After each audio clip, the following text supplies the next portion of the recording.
Okay, so I've just removed this, which is currently upside down. Obviously, 2 nuts there. They were pretty tough to get out because, as you can see, they're corroded on the end and there's no access to them because they're inside the body somewhere. Not great. Same with this one. That one's not quite so bad. They started to undo. They got about halfway and then they got bloody tight and squeaky. So I've had to keep doing them up and undoing them until eventually I've been able to take them out. Obviously you don't want to be snapping them in there. The nuts on the bushes for the subframe, they came off pretty easy. That's what I'm removing now, subframe. This is just a support bracket which would be mounted on the underside here. Hole number 1, hole number 2 next to the axle stand, and then it goes on this bush here holding the subframe. Subframe I'm undoing. There's basically 4 large nuts, 2 this side, 2 the other, situated in the same position on both sides, and obviously you have to remove that plate really in order to be able to take the subframe off. Also, to remove the subframe, it has a diff in it, so I've undone the 4 bolts which were 15mm. I don't know if I can get to it to show you.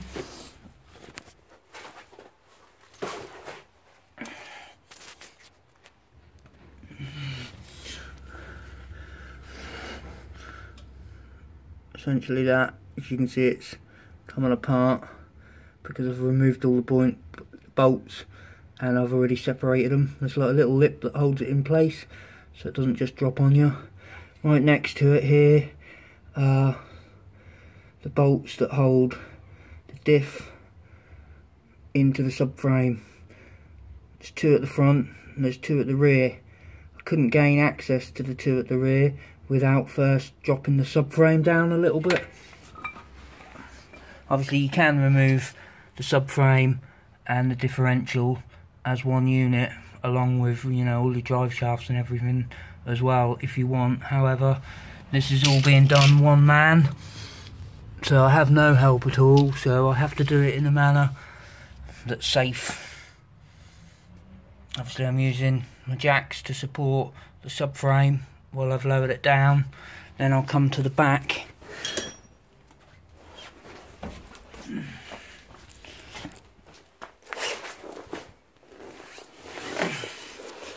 Obviously, to remove that, you've got to remove your high cas, which would be bolted onto these 2 bolts here, and then your track rod ends. So I've taken one off, which just holds an earth nut.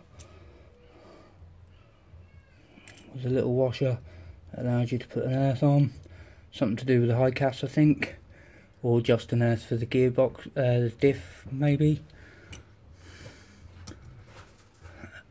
So now I have lowered it, I can get access in there, although I'm going to need a deep socket. I believe they were 19s. Is Katie in there? No. And who are you talking to? Camera. When I undo those 2 bolts, I'll then go back to the front and undo them 2 front ones. Here, one on the other side, and then I should be able to move the drive shaft out of the way and drop it off the front, and then that'll allow it to push forward and come out of these bushes at the rear. Then once that's out and half the weight's removed, I'll lower these jacks down and that'll drop the subframe out. Just need to be cautious because I have had to undo the handbrake cable from both sides. And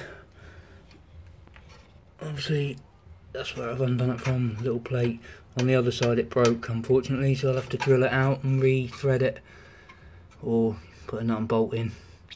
Spot weld a little nut in place, new one. this handbrake cable is attached to the petrol tank, and they're rusty as anything. If I can find them.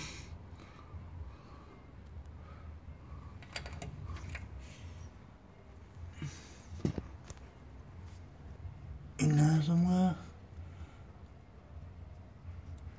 Can't see where I am, but that looks like that's what we're looking at. But there's one there and there's another one hidden up there, and they're very rusty. I'll put some penetrating spray on, just give that time to work in. Obviously best to do them with spanners so you can see whether the nut's moving or not, the bolt. Otherwise you might just twist it and snap it off because they're only little ones. Thanks for watching.